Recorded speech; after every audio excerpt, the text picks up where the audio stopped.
Hello বন্ধুরা, সবাইকে good morning. আমি শ্রাবণী S.P স্বপ্ন পূরণে নিয়ে চলে আসলাম নতুন আরও একটি ব্লগ ভিডিও।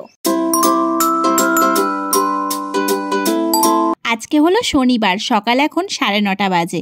প্রত্যেক দিনের মতো স্নান করে বাবার পুজো কমপ্লিট। বাবা এখন বসে ফর্ম ফিল আপ করছিল, আর আমি চলে আসলাম আমার ফুল সুন্দরীগুলোর সঙ্গে একটু আলাপ সেরে নিতে। যেহেতু ফুলগুলোকে বক্স জানলার ওপর রেখেছি আর বেশ ভালো রোদ্দুর উঠেছে এখন, সেই রোদ্দুর এসে ফুলগুলোর গায়ে পড়ছিল, ফুলগুলোর রং আরও বেশি ফুটে উঠেছে, আরও বেশি ভালো লাগছিল। তো যাই হোক, কথা বলতে বলতে চা বানিয়ে নিলাম। আমি, বাবা আর কর্তামশাই মিলে চাটা খেয়ে আবার চলে আসলাম রান্নাঘরে। আর এসেই সবার প্রথমে বসিয়ে দিলাম ডাল। আমাদের বাড়িতে শনিবার আর সোমবারটা হয় পুরোপুরি নিরামিষ, আর এই নিরামিষের দিনগুলোতে আমাদের বাড়িতে ডাল রান্না হবেই। আর ডাল বলতে কিন্তু সেই ঘুরে ফিরে মুগ ডালটাই রান্না করতে হয়। কেন বলো তো? আমার বরমশাই অন্য কোনো ডাল খায় না, আর যার জন্য নিরামিষের দিন অন্য কোনো ডাল রান্না করার আমরা সাহসই দেখাতে পারি না, সেই মুগ ডালটাই ঘুরে ফিরে রান্না করতে হয়। কিন্তু আজকে রান্নাঘরে গিয়ে দেখলাম অনেকগুলো টমেটো রয়েছে, তাই ভাবলাম টমেটো দিয়ে আজকে মটর ডাল একটু তরিজুত করে রান্না করি। আমার কিন্তু বেশ ভালো লাগে টমেটো দিয়ে মটরের ডাল।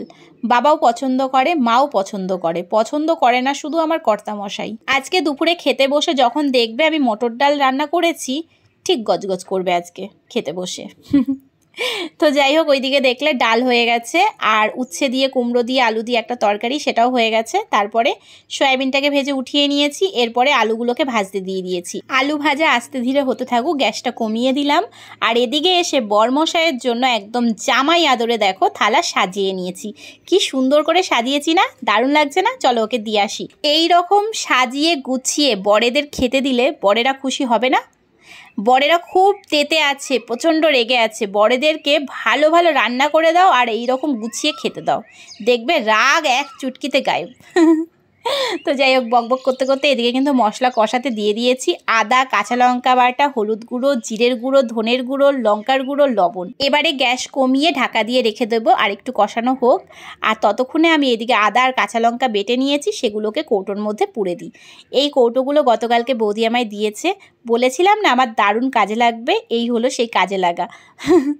তো যাই হোক, এদিকে কষানো হয়ে গেছিলো তরকারিটা, জল দিয়ে দিলাম। আর ডালিয়াটা চলো খেয়ে আসি। জল খাবার পাট মিটিয়ে চলে আসলাম আবার রান্নাঘরে। ঝোল একদম টকবকিয়ে ফুটছিল, ওপর থেকে দিয়ে দিলাম গরম মশলার গুঁড়ো। চলে আসলাম সোজা রাত্রিবেলা। দেখো পূর্ণিমার চাঁদ দিচ্ছেও কি। যাই হোক, বেরিয়েছিলাম একটু বাজারে, ঠিক আছে, গিয়েছিলাম ঘি কিনতে, বেগুন কিনতে, আরও টুকিটাকি বেশ কিছু কেনাকাটা ছিল। তো সব কিছু কিনে নিয়ে চলে এসেছি বাড়িতে। চলো এগুলোকে বের করে তোমাদের একবার দেখাই। এই যে ওই টুকিটাকি জিনিসপত্র আর কি।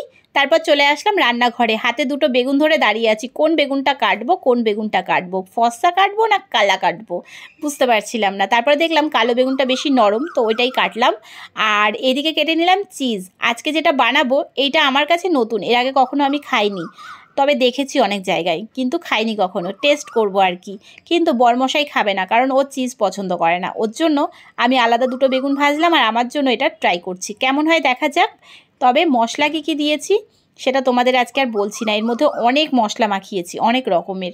যেহেতু রেসিপিটাই দিলাম না, তাই মশলাটা আর বলছি না। পরবর্তীতে যখন রেসিপি দেবো তখন মশলাগুলো তোমাদের তখন বলে দেবো। চলো তাহলে আজকের মতো টাটা। ভালো লাগলে লাইক করে দিও ভিডিওতে।